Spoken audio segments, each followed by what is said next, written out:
We all know the dangers carbon monoxide can pose, yet each year we see poisonings, and while more common in confined spaces with less ventilation, it can happen in several locations, even while you're on the job. MTN's Anissa Coomer has more on a donation that will help cut down on these risks.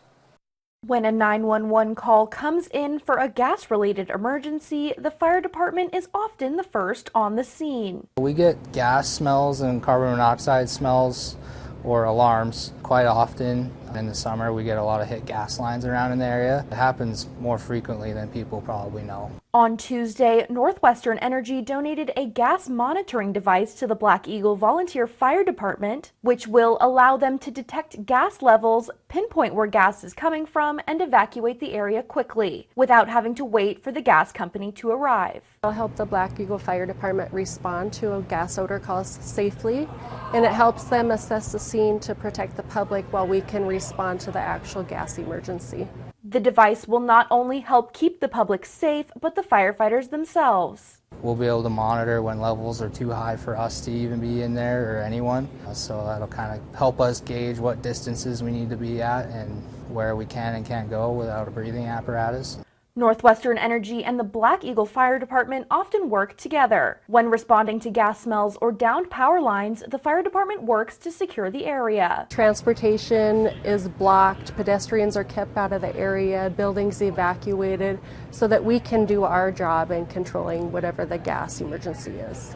Northwestern Energy also presented Black Eagle Fire with a check donation towards the department's new building. This is a huge deal for us, for the fire department, for the community. We're super grateful for it. In Black Eagle, I'm Anissa Coomer, MTN News. Symptoms of carbon monoxide poisoning depend on the level of exposure. For mild exposure, you can expect dizziness, shortness of breath, even headache. Moderate exposure will include confusion, increased heart rate, and difficulty breathing. And in more severe cases, expect a loss of consciousness, seizures, and even death in extreme cases. Snow buildup around house vents can cause issues blocking proper ventilation. It's recommended to walk around your home to check the vents and shovel them out if needed.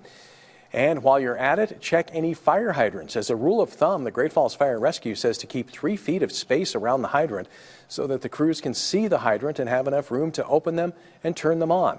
Having a buried hydrant can have devastating effects on the fire they are trying to fight, as a fire doubles every minute. Keep an eye out. Always try and pay attention to the hydrant closest to your house. If you see it's getting covered or snow plows have blocked it, if you can't do it yourself and see that it's covered or not accessible, feel free to get a hold of us here at the fire department.